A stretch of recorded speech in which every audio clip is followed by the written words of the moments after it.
Olá! O Momento Saúde de hoje está aqui nos estúdios da TV Câmara para falar sobre doenças sexualmente transmissíveis.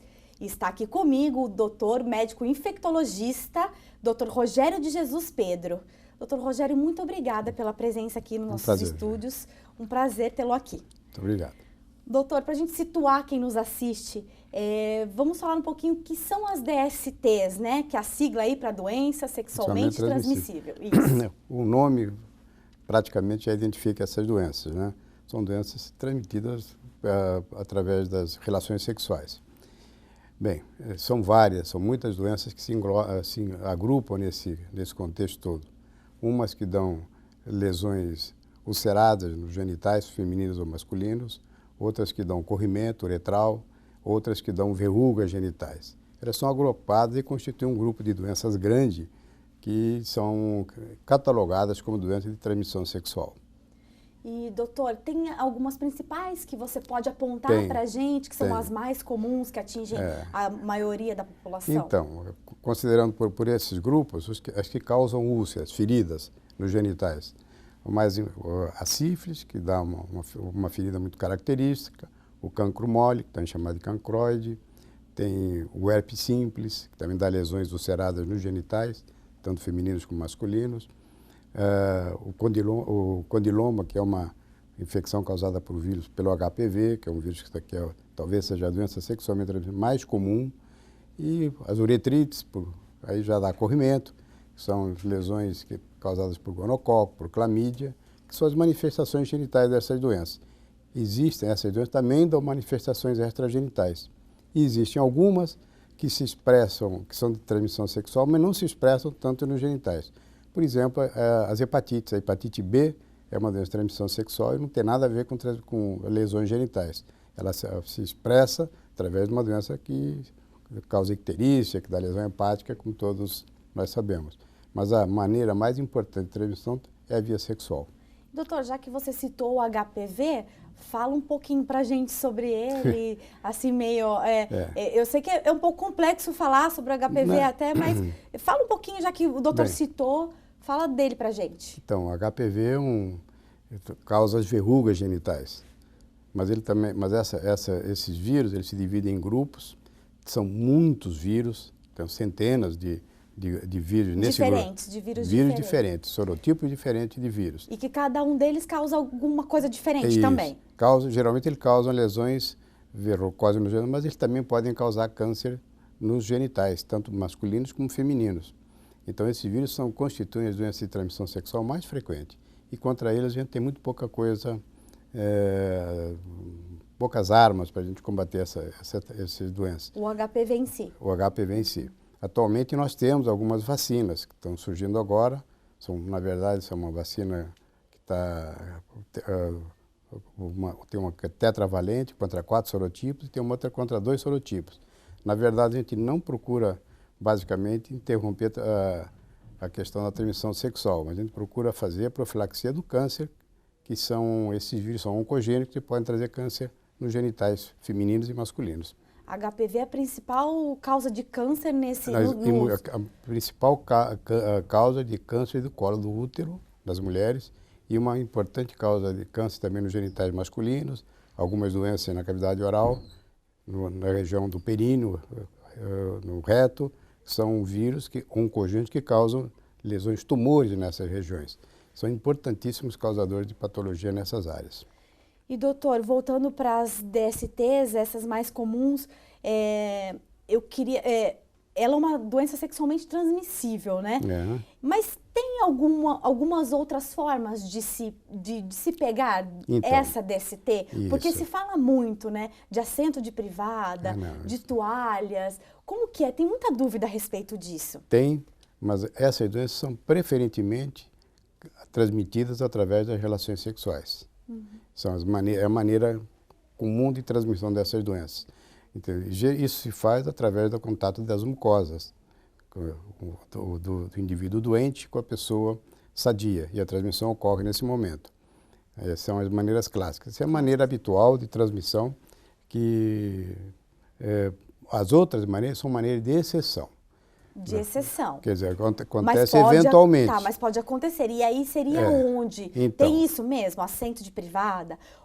Roupa que se prova em loja? É isso tem uma importância muito pequena. Muito pequena. Através de toalhas, através de assento de privada. É uma boa desculpa para a gente, mas na verdade isso são maneiras de transmissão muito ocasionais. A maneira da transmissão é através das relações sexuais. Então nem sempre as relações sexuais precisam ser entendidas como uma relação sexual completa, mas pode ser dos preparativos, pode haver contato de um doente com a doença, portanto está doente, e com um indivíduo que está sadio e que se expõe. Então, mas a transmissão é basicamente no contato sexual, através de roupas, através de fômites, se chama fômites porque é roupas, toalhas, isso é excepcional. Banheiras? Banheira. Tem algumas doenças que podem ser, por exemplo, algumas que eu nem comentei, que podem ser acometidas, nas banheiras eles podem ocorrer. Mas são excepcionais, viu? Quer dizer, isso que você vê tanta dúvida quando a gente pesquisa para poder fazer o programa e pesquisa a respeito. Você vê muita dúvida nesse sentido, até na internet, até com quem você conversa, para poder saber um pouco mais a respeito do assunto e poder estar aqui para a gente conversar. Então, claramente dúvidas assim muito... são muito claras essas dúvidas das pessoas a respeito disso, de banheiras de motel, de toalha, de troca de roupa em loja. Isso eu até fiquei um pouco impressionada. Falei. Eventualmente, em pessoas que trocam, por exemplo, roupas mais maiôs, essas coisas, pode haver algum contato, se tiver uma pessoa contaminada, haver por contato na área genital, pode haver alguma transmissão. Mas isso realmente é uma coisa de rodapé, viu? Muito pequeno, perto do... absoluto, isso aí a gente excepcionalmente vê. Na verdade, as doenças se transmitem nas relações, entendeu? E a exposição não precisa ser, às vezes, é uma exposição eventual, são as mais importantes, principalmente quando as pessoas fazem sexo sem proteção. Sem proteção. O sexo protegido através dos preservativos, eles diminuem muito as relações sexuais. As transmissões. As transmissões. Também as relações é capaz de diminuir um pouco também. mas ele diminui muito a transmissão sexual, mas ele não exclui. Entendeu? Incluindo aí a questão do HIV, que é a maneira mais importante através do uso do preservativo, de prevenção. Né? Mas essas barreiras não impedem a transmissão de outras doenças mais transmissíveis. Por exemplo, a sífilis. Que o indivíduo pode transmitir através do contato da mucosa oral com outras mucosas de pessoas suscetíveis. Então, a transmissão pode ocorrer, inclusive, fora da área genital. Doutor, eu quero falar um pouquinho mais de sífilis depois, porque a gente tem um monte de coisa para falar aí a respeito, vários dados que vêm surgindo aí. Antes da gente começar a falar sobre a sífilis, eu queria saber do doutor... os sintomas, além destes visíveis, dessas verrugas e corrimentos, existem outros sintomas no organismo que a pessoa sente que pode ser uma DST? Então, muitas. Então, veja bem, elas se expressam geralmente, inicialmente, as clássicas, elas se expressam na área genital. Mas depois dessa expressão, elas invadem o organismo. Então, se você, por exemplo, considerar a sífilis dá lesões genitais apenas na fase inicial. Nas fases seguintes, ela pode dar lesões em quase todos os órgãos do nosso organismo. Entendeu? Lesões na pele, lesões, alterações no sistema nervoso. E essas lesões podem ser bem precoces logo após a infecção ou podem ser bem tardias, às vezes anos depois da exposição, quando o indivíduo já até esqueceu da exposição sexual que levou a essas lesões tão tardias. De maneira que é uma doença que ela se expressa em vários locais, em vários órgãos. Lembrem do HIV. O HIV praticamente não se expressa na área genital. O indivíduo é acometido e anos depois, tem um período de incubação longo, uma latência longa, aí aparecem as manifestações do HIV que se expressam mais tardiamente. Então, realmente essas doenças nem sempre estão na esfera genital, elas podem se expressar no organismo e em outros locais tempos depois da exposição. Mas aí, então, às vezes ela pode se expressar, você pode ver uma verruga ou ter um corrimento e depois some. Isso. Só pode sumir do nada, só que esse vírus ainda está no seu organismo. Isso mesmo. Porque essas doenças, elas são tratáveis, a maioria delas são tratáveis. Nesse momento, quando você trata, você interrompe a progressão da doença. Mas muitas vezes elas não são identificadas e a doença progride silenciosamente. Então, por exemplo, é o caso das doenças da própria infecção pelo HIV, a sífilis, entendeu? O HPV, que pode ter manifestações tardias de uma infecção que sequer foi percebida na fase inicial e se por acaso ocorrer, ela pode regredir naturalmente, espontaneamente, as lesões regridem e a expressão tardia da doença é que traz essas complicações graves que a gente conhece. E aí ela já está num outro grau, seria isso? Aí Isso. no organismo, se você descobre tardiamente, ela já está num outro grau e pode estar grave já ter se agravado no organismo. As manifestações tardias, geralmente, elas são bem mais graves. Porque a expressão genital dessas doenças, elas são passíveis de tratamento. Se trata com procedimentos simples. A sífilis é uma doença tratável que, de maneira muito simples, com penicilina. Desde 1940, 42, quando a penicilina foi introduzida, a história da sífilis deveria ter mudado drasticamente, porque agora nós dispomos de um procedimento, um antibiótico, que, se administrado no tempo correto, faz com que a doença desapareça para sempre. Mata o agente etiológico e a doença deixa de existir. Doutor Rogério, vamos segurar um pouquinho esse bate-papo para o segundo bloco. O Momento Saúde vai para o intervalinho e nós já voltamos. Fique por aí.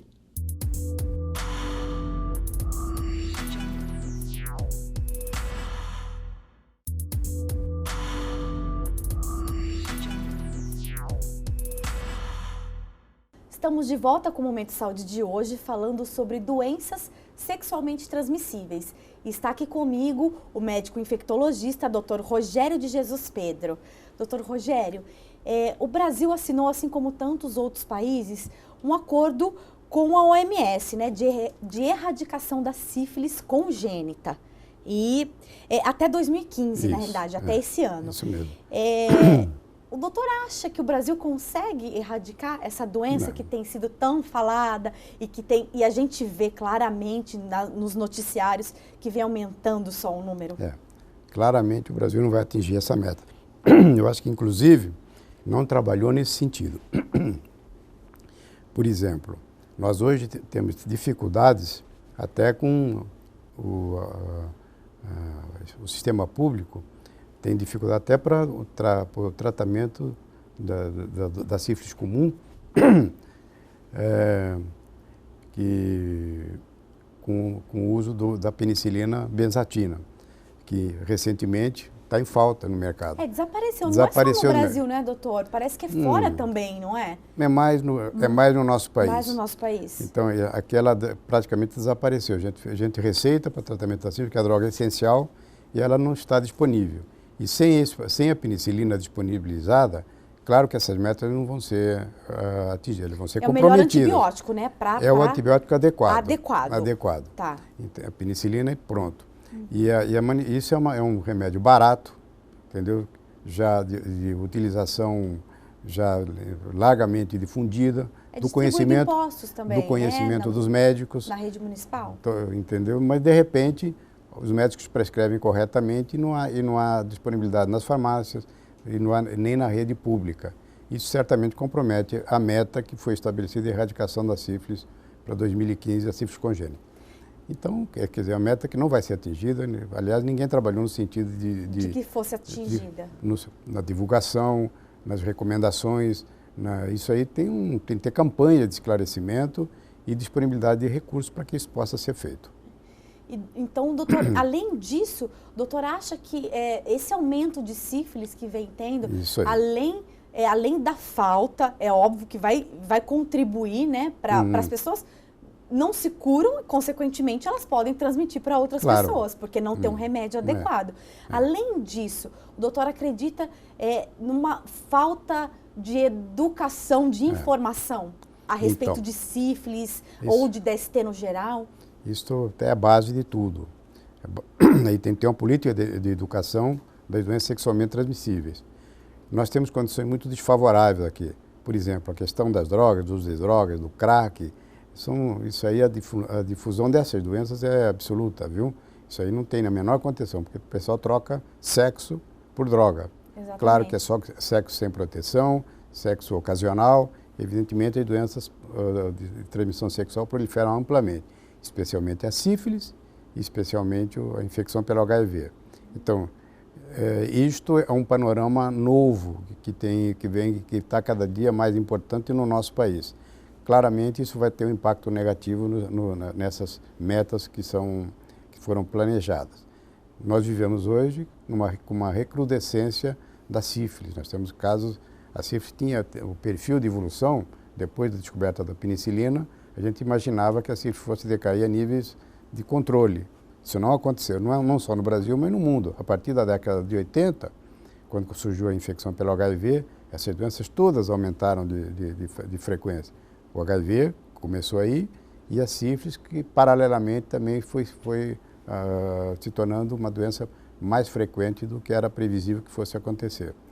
Então nós vivemos esse momento agora de um aumento importante da sífilis e de outras doenças sexualmente transmissíveis, e a questão da infecção pelo HIV, com o tratamento vinha um plano de estabilidade, tá certo? Até com uma certa tendência à diminuição, ela novamente assume, ela começa a crescer em alguns grupos etários, né? Principalmente nos adultos, nos jovens que estão iniciando a atividade sexual, passam agora a ter infecção pelo HIV, sintomática ou não, mas de uma maneira muito maior do que era previsível que fosse acontecer. Mais jovens, né, doutor? Porque começa a vida Desinformação, sexual mais cedo. Desinformação. Desinformação porque a gente não vê muito mais campanhas do HIV como era antes, a gente não vê mais. Parece que o Brasil se esqueceu de alguma maneira, em algum momento, que existe essa doença e se você pesquisar um pouquinho só, você vê que ela vem aumentando, que não era para ser assim, como o doutor mesmo disse.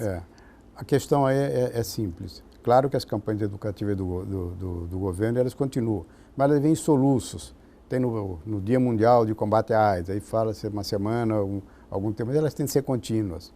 Uma outra coisa, houve uma certa banalização da infecção pelo HIV por causa da questão dos acessos da terapêutica, né, e das novas drogas que são muito eficientes no controle da proliferação, da replicação do vírus.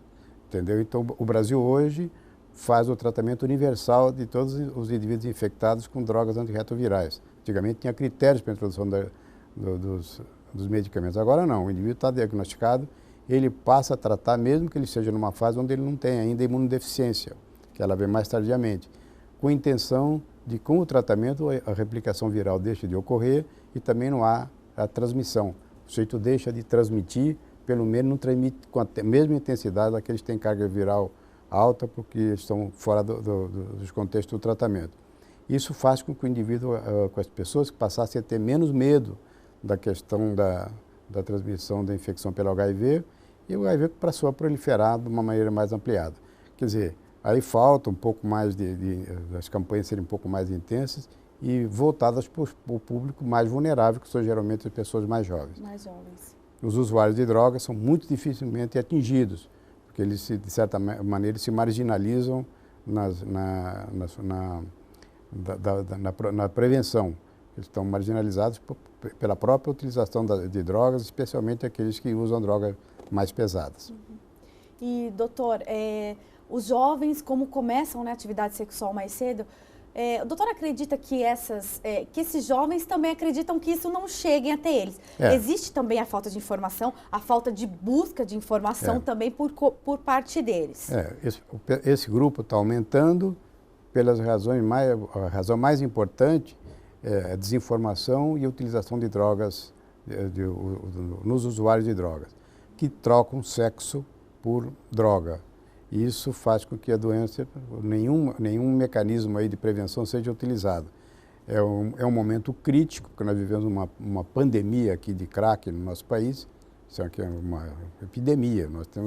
A gente tem aqui em Campinas, em São Paulo, a gente vê... As cracolândias, né? Isso, agora tem... Imagina, lá corre tudo em termos de droga. Claro que o sexo aí é tratado de uma maneira banalizada, sem proteção. a troco das drogas. Esse público é um público difícil de ser atingido. Mas isso sai um pouco desse grupo e acaba atingindo a população de maneira geral, que vai banalizando aqui a questão da profilaxia da doença de transmissão sexual. E, doutor, ao contrário de nós, Cuba recentemente teve a erradicação do HIV e da sífilis congênita, né? Que é aquela passada de mãe para filho. Então, na sua opinião, o que isso significa para os outros países ao redor? O que isso serve de exemplo, de incentivo para os outros? Eu acho o seguinte, Cuba é uma coisa particular, é uma área pequena, entendeu? Eles têm um sistema de saúde que é mais, digamos, mais competente do que o nosso, isso não tenha dúvida disso, mas é uma área restrita. Cuba nunca foi um local onde a infecção pelo HIV se expandiu como se expandiu no Brasil, entendeu? Então eles têm maneiras de conter a progressão da doença de maneira um pouco mais organizada. Nós aqui vivemos uma epidemia concentrada. Lá eles são uma epidemia dessas iniciais. Lá em Cuba, talvez no Chile, é onde essas doenças sejam melhor controladas. Então, lá eles conseguiram obter o objetivo aí do milênio, de erradicação da sífilis congênita e da transmissão sexual do HIV, de uma maneira relativamente simples. Não se aplica aquilo que aconteceu lá no Brasil. O Brasil é um país de dimensões continentais e com uma estrutura de saúde totalmente diversa, diferente, mal cuidada, acho que até cuidada de maneira, de certo modo, irresponsável. Porque essas conquistas que nós tivemos com o Programa Nacional de Doenças de AIDS, de doenças sexualmente transmissíveis, nós percebemos que atualmente elas estão se perdendo um pouco, entendeu? Por falta vamos dizer assim, de competência mesmo administrativa dos programas. Doutor, nós vamos para mais um intervalinho e já voltamos com mais Momento de Saúde. Fique por aí.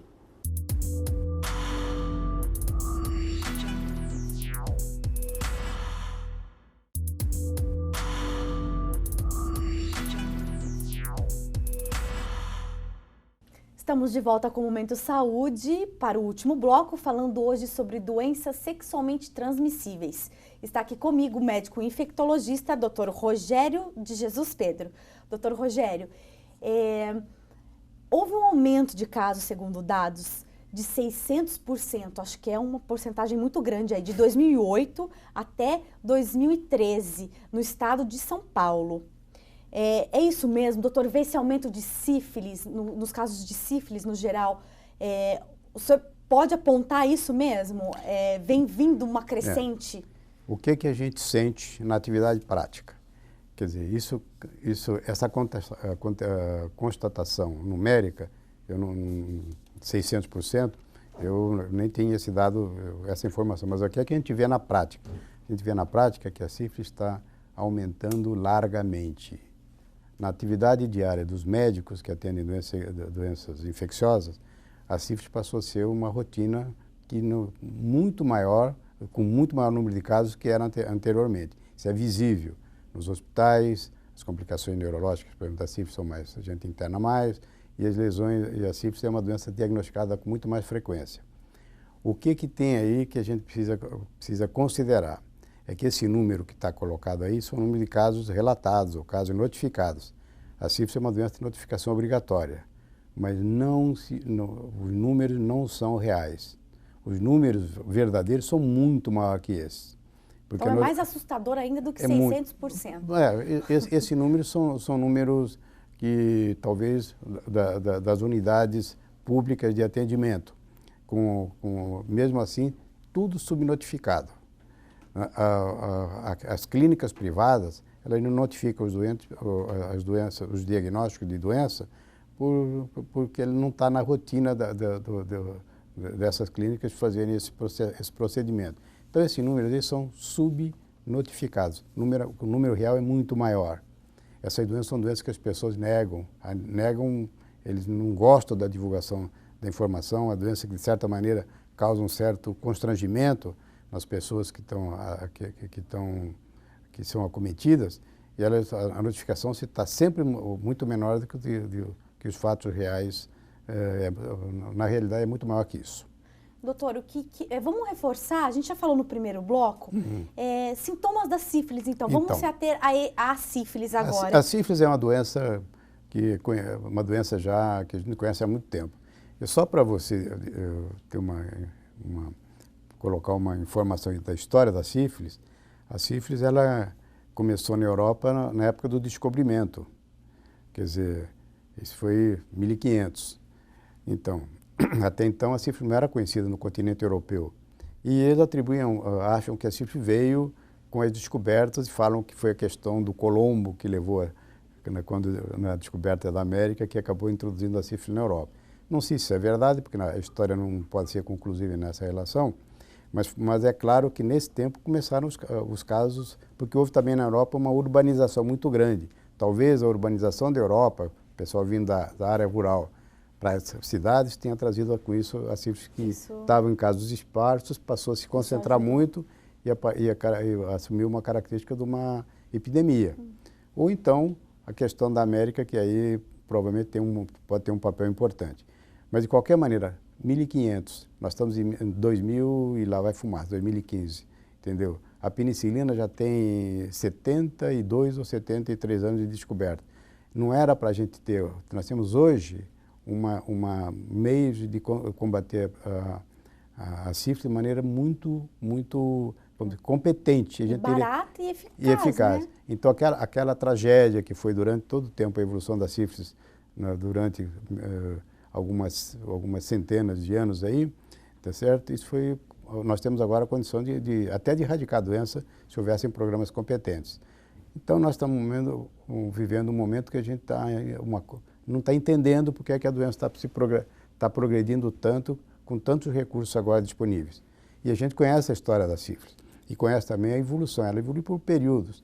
Tem um período inicial de incubação, 3 semanas, tudo em média.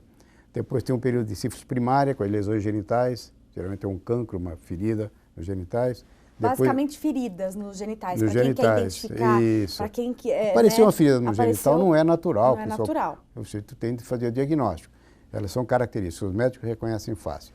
Depois vem uma outra fase, um outro período, as lesões secundárias, é o período mais grave da sífilis, porque ela é muito mais transmissível nesse período, que são lesões na pele, lesões nas mucosas, lesões em diferentes órgãos do organismo. Aí tem febre, tem aumento dos gânglios linfáticos, tem sintomas que o indivíduo se percebe doente e procura o médico. Essas fases, todas elas se interrompem naturalmente pela resposta imune do indivíduo. Elas podem se extinguir naturalmente. E vem a seguir um período de latência, que a doença fica silenciosa, que a gente não tem sintomas. Você faz o diagnóstico quando você faz o exame de laboratório que identifica a presença da sífilis, o cara... Então você acha que não tem mais, ou que curou... Que não tem sintomas. Não tem sintomas e ainda está no organismo.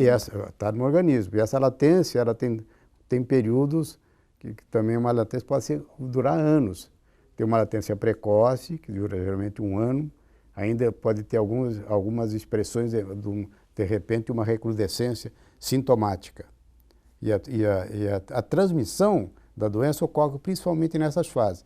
Na sífilis primária, na sífilis secundária e nessa período de latência precoce. Depois, a doença fica quiescente, evoluindo silenciosamente. E pode se manifestar a última fase da sífilis, que é a sífilis tardia. Aí ela se manifesta nos olhos, no sistema nervoso, com danos irreversíveis. Tá certo? Mesmo com o tratamento, esses danos já são danos com alterações neurológicas, alterações psiquiátricas, alterações oculares, o indivíduo perde a visão, alterações da acuidade auditiva e lesões, às vezes, cutâneas que são graves. Então, essa é a evolução natural da história da sífilis, é isso, entendeu? Nós podemos interromper essa evolução com o tratamento em qualquer fase, entendeu? Mas mais nas fases tardias, já com perdas, com sequelas, dependentes da extensão das lesões que já ocorreram. E o tratamento, basicamente, qual a penicilina? Sempre penicilina. Penicilina não tem resistência da sífilis à penicilina, mas tem um problema, que não é todo mundo que pode tomar penicilina, tem pessoa que tem alergia. Exatamente. Entendeu? Quem tiver alergia à penicilina, em relação à sífilis, está com um problema muito sério. E a gente, até para esses doentes que têm as formas mais graves, sífilis na gestação, grávida com sífilis, tem problema de transmissão para o feto, ou nos indivíduos com lesões neurológicas graves, que a penicilina é insubstituível, a gente faz, inclusive, tratamento de dessensibilização para poder tratar. Entendi. Agora, nas fases iniciais, tem outras alternativas, antibióticos, vários aí, que têm de ser dados por tempo mais ou menos um pouco mais prolongado. Porque não são tão eficazes quanto a penicilina. Não se comparam à penicilina, embora sejam eficientes para matar o... E são mais caros também, né? Porque, ou não? Não é esse o problema, porque são mais caros, mas o problema não é esse. O problema é que ele não tem a mesma qualidade. Que tem a penicilina. Mas são, por exemplo, até as tetraciclinas podem ser utilizadas, pode ser usar a eritromicina, pode ser utilizado. Hoje nós temos uma outra derivada da penicilina que pode ser utilizada de maneira mais cômoda do que a penicilina, que é a ceftriaxone, por exemplo. Mas a gente tem esses medicamentos, têm de ser dados por um tempo maior. E a penicilina. E a gente não garante que haja a proteção neurológica e proteção da transmissão congênita. Então, esses doentes têm de ser seguidos têm de ser tratados com a penicilina natural, entendeu? Desensibilizando-os, se forem alérgicos. Que é o único problema. O restante tem meios aí, alternativas, inclusive, para tratamento de casos especiais. Doutor, quem é mais atingido por essa doença? Tem grupos de risco? Como que é isso? Os homens, de maneira geral, têm mais doenças sexuais que as mulheres. Mas também isso é uma questão, principalmente a questão da transmissão entre os indivíduos do sexo masculino que fazem sexo com o indivíduo do sexo masculino. Então, esse pessoal aumenta um pouco o risco da doença de transmissão sexual. Tem uma faixa etária aí também? E a faixa etária é sempre a mesma. Sempre a mesma? São adultos, jovens, entre os 20, 21 até os 50 e poucos anos, que são o grupo de maior, onde as doenças sexualmente são mais incidentes sempre, né? E tem os grupos especiais, que são os grupos de risco, que a gente diz aí, que são exatamente os indivíduos que têm homens que fazem sexo com homens, indivíduos usuários de drogas, por causa da questão da transmissão sexual da doença durante as... e aí também tem, quando ela já está avançada a sífilis, a mucosa, também cachimbo, por exemplo, do crack, já que a gente está falando de usuário de droga. As lesões de mucosa são ricas de treponemas. Então o indivíduo se contamina por essa via. Também, né? Então existe esse outro agravante ainda. E atualmente os indivíduos idosos também participam um pouco mais nas doenças de transmissão sexual, por causa da questão relacionada à questão do uso do preservativo, que eles têm muito mais dificuldade de utilizar o preservativo do que os indivíduos mais jovens que já estão acostumados com a ideia da proteção com o preservativo. Os mais idosos, eles têm mais dificuldade na utilização do preservativo e acabam tendo doença sexualmente transmissível mais vezes. E doutor, já que a gente falou de sífilis congênita, o que pode causar para o bebê se passado? Eu sei que agora, ultimamente, com essa falta da penicilina, que a gente já comentou, tem grupos que têm tido privilégios para utilizá-lo. Um deles são as grávidas, não é? Isso mesmo. Que podem usar primeiro a penicilina, já que tem essa falta. Eu gostaria de saber os riscos para esse bebê, caso essa mãe não possa cuidar, por algum motivo, ela não utilize o medicamento correto. Tem protocolos de atendimento no pré-natal. A sorologia para sífilis é uma cirurgia obrigatória nas pessoas que fazem pré-natal. Então, quem faz pré-natal vai ter avaliação para pesquisa de sífilis na gestação. Isso é feito no começo, é feito lá no terceiro trimestre, começo do terceiro trimestre, e é feito no momento do parto, para as pessoas que fazem um pré-natal rigoroso e que têm exposição eventual. Então, nesse momento, você tem todos esses momentos para diagnosticar sífilis. Por que é importante diagnosticar sífilis na gestante? Porque a transmissão congênita traz lesões fetais gravíssimas, viu? E a transmissão ocorre causando óbito fetal intraútero, causando lesões no recém-nascido que podem ser mortais, entendeu? Se não forem tratadas. Entendeu? Então a gente sabe que tem um protocolo de acompanhamento, mas é preciso que o indivíduo tenha acesso ao pré-natal, que a mulher vá ao pré-natal. Quem não faz pré-natal, voltam aí essas pessoas de menor, vamos dizer assim, das conquistas sociais que eles não não conseguiram ainda incorporar, esse pessoal é o pessoal que se expõe mais e as consequências são essas, que nós temos um aumento muito grande de casos de transmissão congênita. Doutor, a gente está terminando o nosso programa. Eu queria que o doutor alertasse, então, a população. Maneiras de se prevenir. Por favor, previnam-se. Gostaria que o doutor falasse com quem É só nos isso? assiste. É um conselho? Isso. Bom, um conselho. Conselho é de graça, né? Isso, de que forma se prevenir. A gente sabe quais são, mas eu gostaria que o doutor reforçasse, por favor. Não, eu acho que, claro que a maneira de prevenção da doença sexual são bem conhecidas da maioria da população, entendeu? Isso é a guerra avisada, entendeu? Guerra avisada, morre quem quer. Quer dizer, o indivíduo sabe que tem que fazer prevenção da transmissão sexual de doenças nas relações eventuais, entendeu? A sorologia para infecção, para o HIV, qualquer doença sexualmente transmissível, que o indivíduo tem por um herpes simples, que aparece nos genitais, o indivíduo tem que fazer sorologia para sífilis, para HIV, para hepatite B, para prevenir outras doenças sexualmente que podem estarem ocorrendo de maneira silenciosa. Isso faz parte da prevenção dessas doenças, para diagnóstico precoce dessas doenças. E uma outra coisa, dizer que doença sexualmente transmissível não é uma coisa que ocorre muito eventualmente. A gente sabe perfeitamente quais são os mecanismos de risco. Exposição sem o preservativo, para uma só exposição já é uma relação de risco e já merece uma investigação logo a seguir. Doutor, muito obrigada, viu, pela sua presença. É muito fácil se prevenir contra as doenças sexualmente transmissíveis. É muito fácil. Mas você vê que, apesar de ser fácil... Só que a pessoa tem que incorporar isso, tem que estar na mentalidade, na atitude, buscar informação, como a gente falou dos jovens, né? Buscar mais informação e ver que o HIV está aí, e doenças graves como sífilis estão aí e que a gente precisa se prevenir. Isso é respeito à sexualidade. A sexualidade tem que ser feita com responsabilidade. Com responsabilidade e cuidado, né, doutor? Isso mesmo. Muito obrigada pela presença, foi um prazer, doutor. Viu? Agradeço muito. Tá bom, Juliana. Acho que o programa foi muito informativo. Acho que a gente conseguiu passar o recado. Espero que sim. Obrigada, doutor. Obrigado. O Momento de Saúde de hoje fica por aqui. Agradeço a sua companhia e até breve.